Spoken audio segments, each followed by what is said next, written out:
بسم اللہ الرحمن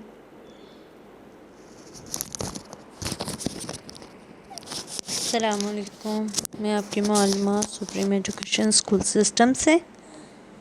امید ہے آپ لوگ ٹھیک ہوں گے۔ بیٹا جی آج ہم نے اسلامیات کا کام کرنا ہے۔ اسلامیات کا کام جماعت پنجم کے لیے ہم نے اپنا سبق پڑھا تھا، کون سا؟ عیدین، جس میں ہم نے عید کے بارے میں پڑھا تھا، اس کی بلند خوانی کی تھی، ٹھیک ہے۔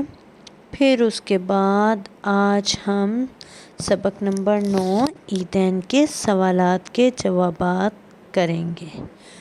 تو بیٹا جی آئیے گا اپنے سوالات کے جوابات کی طرف۔ تو بیٹا جی سوالات کے جوابات ہیں ہمارے، عیدین سے کیا مراد ہے؟ جواب اس کا، عیدین سے مراد وہ عیدیں ہیں، کون سی دو عیدیں ہیں؟ ایک عید الفطر جو یکم شوال کو رمضان کے روزے مکمل ہونے کی خوشی میں منائی جاتی ہے، یہی بات ہوتی ہے نا، جیسے ہمارا رمضان کا مہینہ ختم ہوتا ہے اس کے بعد ہماری عید ہوتی ہے۔ اور دوسری عید عید الاضحیٰ جو 10 ذی الحج کو منائی جاتی ہے، ٹھیک ہے بیٹا جی۔ آگے دیکھیے گا سوال نمبر 2، فطرانہ کسے کہتے ہیں اور یہ کن لوگوں کو دیا جاتا ہے؟ جواب، فطرانہ ایک صدقہ ہے جو غریبوں اور مسکینوں کی مالی امداد کے لیے دیا جاتا ہے تاکہ غریب مسلمان بھی عید کی خوشیوں میں برابر شریک ہو جائیں، یہ بات ہے نا۔ آگے آئیے گا ہمارا سوال نمبر 3، عید الاضحیٰ کے موقع پر جانوروں کی قربانی کیوں کی جاتی ہے؟ جواب، عید الاضحیٰ کے موقع پر جانوروں کی قربانی حضرت ابراہیم علیہ السلام کی سنت کو پورا کرنے کے لیے کی جاتی ہے۔ بیٹے وہی سنت جو حضرت ابراہیم نے اپنے بیٹے اسماعیل کی قربانی دے کر پوری کی تھی، لیکن اللہ نے اس کی جگہ دمبا بھیج دیا۔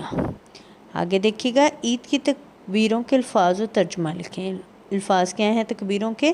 اللہ اکبر، لا الہ الا اللہ، واللہ اکبر، اللہ اکبر وللہ الحمد۔ ترجمہ، اللہ سب سے بڑا ہے، اللہ سب سے بڑا ہے، اللہ کے سوا کوئی عبادت کے لائق نہیں، اللہ سب سے بڑا ہے اور تمام تعریفیں اللہ ہی کے لیے ہیں۔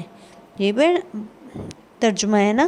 چلیے گیا، اب آپ نے یہ بہت اچھے طریقے سے اپنی نوٹ بک پہ لکھنا ہے، ٹھیک ہے، بہت خوبصورت انداز میں۔ آگے آئیے گا سوال نمبر 5 ہے، عید کی نماز کا طریقہ بیان کریں۔ تو بیٹا جی اس کا جواب ہے 2 رکعتیں اور 6 زائد تکبیریں ادا کی جاتی ہیں، ٹھیک ہے۔